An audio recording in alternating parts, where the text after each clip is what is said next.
So how's baby Mia? Good. Getting big, getting huge. How big is she now?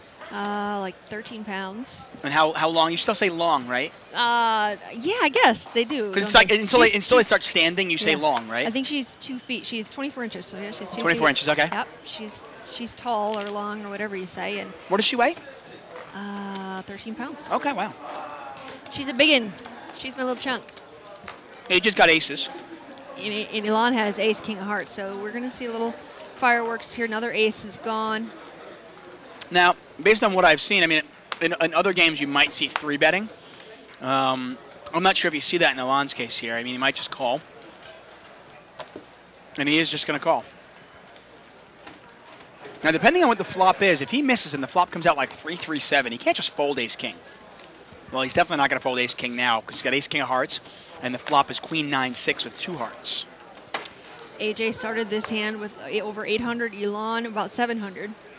Yeah, the players are fairly deep, and it looks like Elan is going to check raise this. How do you play it if you're AJ?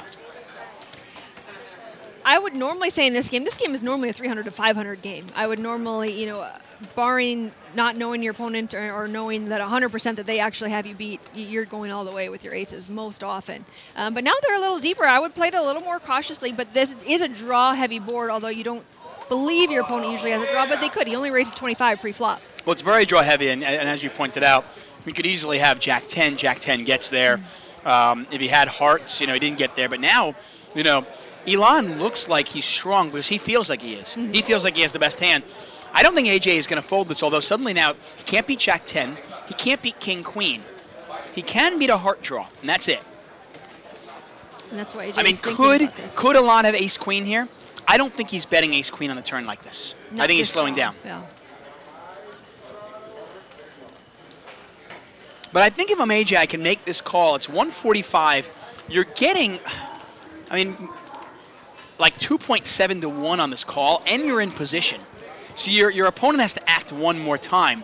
And he's going to make the call, and I like it. And depending on what your opponent does on the river, because most players, if they only have one pair here, they will not bet the river. And I wouldn't shock me at all if it went check, check on the river for blank falls.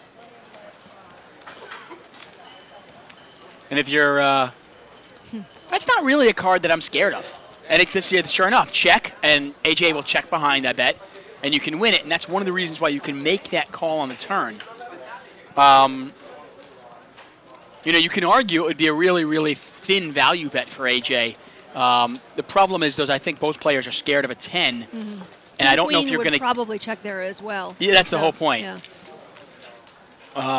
But that's one of the reasons why you can make that call on the turn. You make that call on the turn because there are a lot of cards that are going to come off that are going to slow your opponent down, and most players at this table, at this level, are not going to fire 3 bluff barrels.